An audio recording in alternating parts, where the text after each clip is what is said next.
You walk into a room. You have not spoken yet. You have not done anything special. And still, something unusual happens without you trying to make it happen. A dog that nobody can approach slowly crosses the space, stops near your feet, and lies down. A baby who has been crying and restless for a long time slowly turns toward you, looks at you quietly, and suddenly becomes calm. Someone nearby eventually says, "That's strange." They never act like that with strangers. You smile at the comment, but something inside you already understands this moment because it is not the first time. It has happened before, maybe more often than you openly admit. The distant cat that suddenly chooses your lap. A stranger's child who walks across a crowded room just to sit near you without being called. Maybe you have explained it as coincidence or said you simply have a natural connection with animals. But deep down, you know that explanation never fully satisfies you because it keeps repeating again and again. And what repeats is rarely random. The real question is not why they come toward you. The deeper question is this: what are you giving off that beings without language, without social roles, without hidden intentions can detect in you before you even say a single word?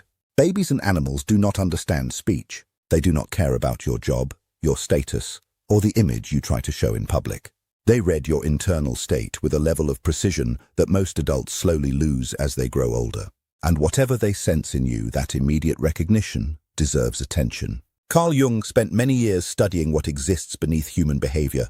What he discovered is both simple and deeply unsettling. Every human being constantly gives off a kind of inner signal, a match or mismatch between what they truly feel inside and what they show outside. Most adults learn to ignore this signal completely.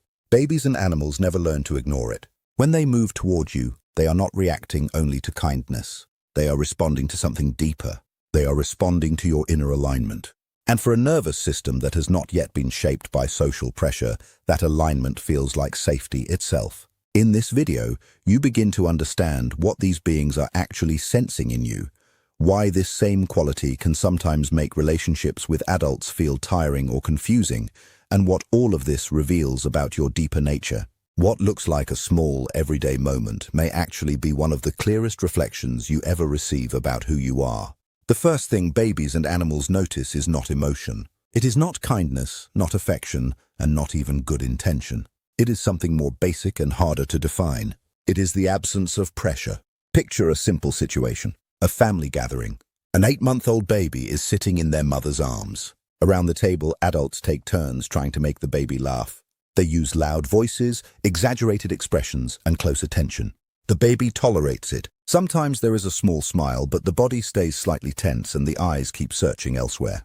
Then you sit quietly at the other side of the room. You do not try to attract attention. You do not call the baby. You do not perform anything.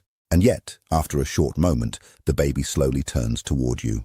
Their eyes lock onto yours and remain there. Someone notices and says, "Oh, the baby noticed you." But what they do not realize is that it is not exactly you they noticed. It is the absence of pressure around you. Most adults enter interaction with invisible expectations. They want approval. They want validation.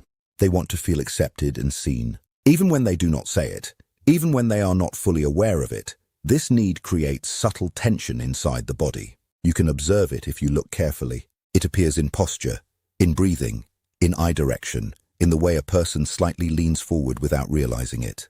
The body tightens just a little. The eyes search. The smile comes too early or too strongly. And for a nervous system that has not learned to ignore these signals, that tension feels like disturbance. Something unclear but still noticeable. Your own nervous system does not carry that same pressure in those moments. You are not trying to control the room. You are not silently asking for attention.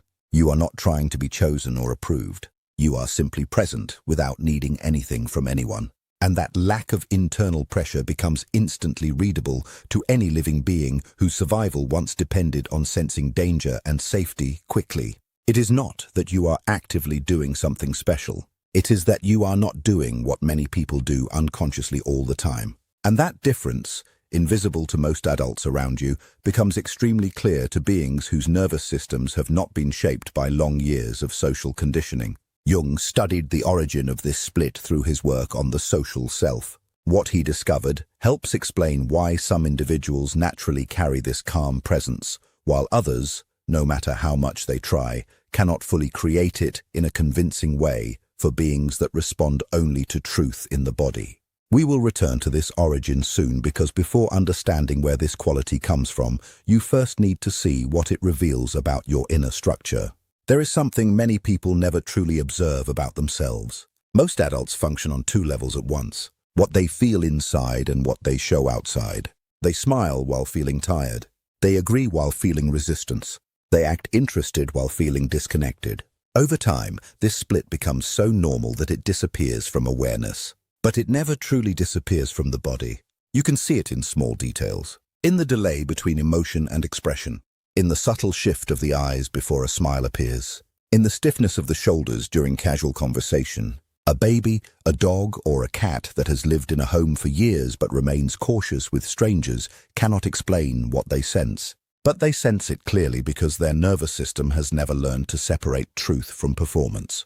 They do not understand social masks, but they feel the gap between what is real and what is acted. Jung described this internal mask as the persona, a social identity built slowly in response to external expectations. This mask is not a deliberate lie. It is an adaptation, a way of surviving in social environments that reward conformity and discourage full authenticity. But every adaptation comes with a cost, and that cost is often invisible to the person carrying it. The wider the gap becomes between inner feeling and outer expression, the easier it is for animals and infants to notice it. What they detect in you is how small or large that gap is. When the gap is small, your presence feels unified. When it is large, your presence feels fragmented. And for a nervous system that depends on reading safety instantly, unity is the clearest form of safety. This is not about morality or being a good person. It is not about trying to behave correctly. It is a physical and nervous system condition. And when you begin to understand that, you start to see yourself in a completely different way. Now imagine another moment. You are at a friend's home. Their dog is usually friendly and moves around greeting everyone. It accepts attention, then moves on, then eventually comes to you. It sits near your feet and stays there without leaving. Your friend says, "That is strange. It only does that when it feels completely safe." But you did nothing to cause it. You did not call it. You did not try to attract it. You were simply there. Many people, without noticing it, create subtle pressure in social situations. Not strong pressure, but quiet expectation. A need for something to happen. A need to be noticed. A need for connection to be returned. That need creates a slight forward movement in the body. The attention reaches outward, and animals read that as a form of demand. Even gentle demand can feel like tension to a nervous system built to detect intention instantly. And when demand is sensed, even soft demand, the body becomes cautious. In contrast, you are not in that state. You are not waiting for the dog to choose you. You are not hoping the situation confirms something about you. You are simply present without reaching outward. And that absence of reaching creates something that animals and infants recognize immediately. It feels like space. It feels like calm. It feels like safety without effort, and that is why they come closer. It is not coldness that pulls them closer. It is the absence of control. From the outside, those two things can appear identical, but they lead to very different results. And mixing them up is one of the biggest mistakes people make when they begin to recognize themselves in this pattern and try to understand why some of their relationships still fail, even when their intentions are sincere. We will return to that confusion because it reveals something very important about the way these people experience human connection. You truly notice them. And there is one final thing that babies and animals seem to recognize in you. It is probably the most difficult thing to explain and also the most revealing. Most people look at a baby and immediately see something adorable. They look at an animal and see something comforting, playful, or emotionally soothing. The love they feel is genuine. But beneath that love, there is often a quiet form of objectification. The other being becomes something that creates a pleasant emotional experience. They become a source of comfort for your feelings instead of a conscious being with its own inner world. Babies and animals cannot explain this difference with words, but they absolutely sense it in the kind of attention they receive. Being treated like an object of affection and being recognized as a living, conscious presence create two completely different emotional states inside the body. One creates simple tolerance. The other creates real trust. What you often do, even without realizing it, is truly meet them where they are. When a child looks at you from the other side of the room and you calmly hold their gaze without forcing excitement, without breaking the moment through exaggerated reactions, you reflect something very rare back to them. You acknowledge their existence for what it truly is, not for what they can emotionally provide to you. You are not using them to feel better. You are simply recognizing them. And in a world where most people unconsciously look at others through the filter of what they want, need, or expect from them, this way of simply being present without asking for anything in return feels incredibly rare. Carl Jung described this kind of seeing as one of the deepest experiences two beings can share. And it is exactly this quality that beings without language seem to search for in you. Sometimes they cross an entire room just to come near you. Sometimes they hold eye contact with you for several long seconds without blinking, almost as if they have recognized something they cannot explain, something beyond words, something familiar in a way they do not fully understand. These four mechanisms form one complete pattern. They explain why beings that do not know how to pretend often choose you naturally. But they also explain, and this is where the deeper part begins, why this same quality can sometimes create the opposite reaction in the adults around you. Why certain relationships slowly become distant, even when there is no obvious argument or conflict. Why some people may see you as emotionally detached, even when you genuinely care about them very deeply. And why what feels like calm presence to you can sometimes feel like absence to someone else. Maybe it is not rejection exactly. Maybe it is something more difficult to describe. When a conversation ends and you feel like you participated without truly being seen, what you are experiencing is not always exclusion. It may simply be the distance between what was actually exchanged and what could have been exchanged. A distance you are able to sense while the other person cannot yet perceive it. That is the moment where the question changes. Not, why do I always feel separate? But instead, what am I sensing that other people are not yet able to notice? Because perceiving things more deeply is neither a gift nor a curse. It is simply a different orientation toward life itself. You are carrying emotional realities that many people still do not have words for. You feel tension before it is openly expressed, not because you are constantly trying to analyze people, but because your nervous system naturally notices signals before your conscious thoughts even begin to process them. This silence you sometimes bring into a room, this habit of not constantly filling empty space the way many others do. Maybe it is not emptiness at all. Maybe it is an inner world you have learned to live inside without needing someone else to constantly confirm your worth or your existence. And that inner space, the most honest beings recognize it immediately, even if they cannot explain why they feel safe around you. Even if they do not fully understand what they are sensing. Most people spend their lives trying to manage impressions. They learn how to perform emotion, how to say the correct things, how to react in ways that make social interactions smoother and easier. But babies and animals do not respond to performance. They respond to nervous systems. They respond to emotional consistency. They respond to the invisible atmosphere around a person. And this is why your presence affects them differently. You are not forcing connection. You are not demanding attention. You are not emotionally grabbing at them in order to receive validation from their response.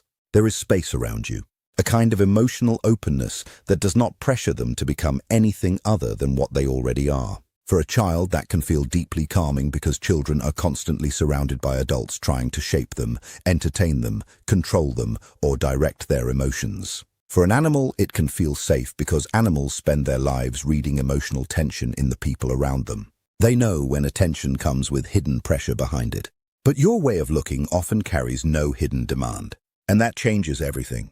At the same time, adults can sometimes misunderstand this quality completely. Many adults are used to relationships built around constant reassurance, constant verbal expression, and constant emotional signaling. When they encounter someone whose presence is quiet but genuine, they may not immediately know how to interpret it. Silence can make people uncomfortable when they are used to noise as proof of connection. So while children and animals may naturally move toward your calmness, some adults may unconsciously pull away from it because it forces them to confront parts of themselves they usually avoid. Your presence can feel too honest, too still, too difficult to distract themselves from. That does not mean something is wrong with you. It simply means different people respond differently to emotional depth. Some are drawn toward it immediately. Others only recognize its value much later. And perhaps that is why certain moments stay with you for years. The random dog that walked past everyone else just to sit beside you. The baby who would not stop staring at you in complete silence. The child who trusted you instantly even though they barely knew you. These moments feel small from the outside, but inwardly they carry something difficult to explain because they bypass ordinary social behavior completely.